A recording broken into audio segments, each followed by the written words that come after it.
de Gaulle, n'aie pas honte d'avoir... Non.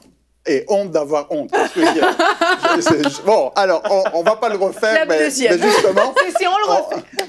On le refait. Deuxième, donc, ça va vous amener à bien réfléchir sur ce titre-là. Donc, la honte d'avoir honte. Vous savez, les jeunes disent souvent « Ah, c'est la honte hein, ». Ils n'aiment pas avoir honte et personne n'aime avoir honte.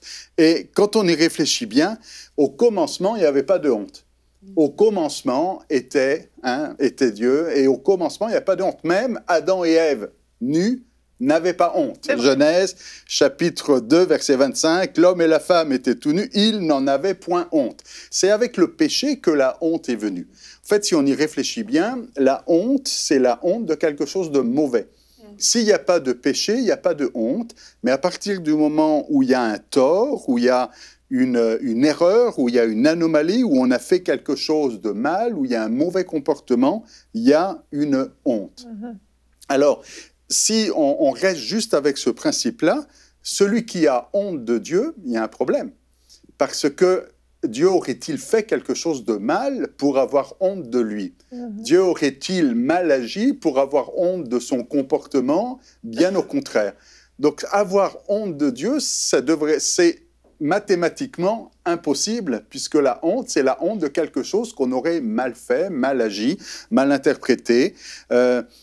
Onésiphore, par exemple, dans 2 Timothée, n'a pas honte de Paul, même si Paul est en prison. Il ne dit pas « j'ai honte que mon leader spirituel est en prison, ça craint, la honte ». Non, non, au contraire, l'apôtre Paul dit « le Seigneur répande sa miséricorde sur la maison d'Onésiphore, car il m'a souvent consolé, il n'a pas eu honte de mes chaînes, au contraire, il est venu à Rome ».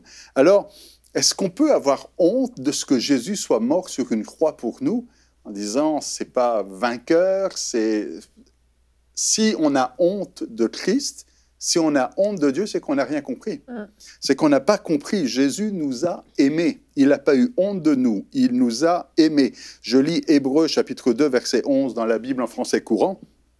Jésus qui purifie les êtres humains de leurs péchés et ceux qui sont purifiés ont tous le même Père. C'est pourquoi Jésus n'a pas honte de les appeler ses frères. Jésus n'a pas honte de nous. Pourtant, il y aurait de quoi. Alors, ce qui est spécial, c'est quand on a honte de lui, et il ne faut pas avoir honte du témoignage que l'on doit porter pour Jésus. C'est ce que dit l'apôtre Paul à Timothée. Il dit « j'ai pas honte de l'évangile », c'est ce qu'il va le dire aux Romains.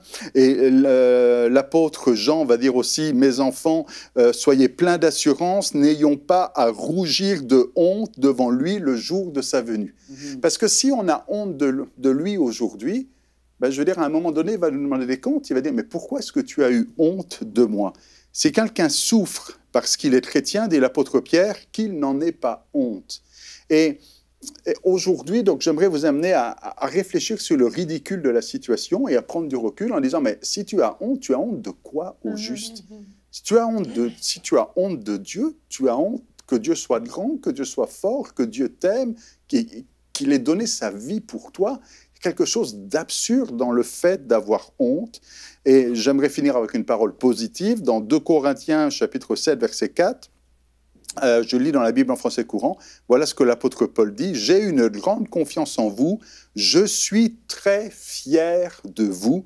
Dans toutes nos détresses, je demeure plein de courage et je déborde de joie. » L'apôtre Paul dit « Je suis très fier de vous. » Moi, ce que j'aimerais entendre le jour où Jésus reviendra, c'est « C'est bien, bon et fidèle serviteur, je suis fier de toi, plutôt que tu as eu honte et tu m'as fait honte. » Retrouvez la suite de ce programme dans l'émission Bonjour chez vous sur ENCI TV.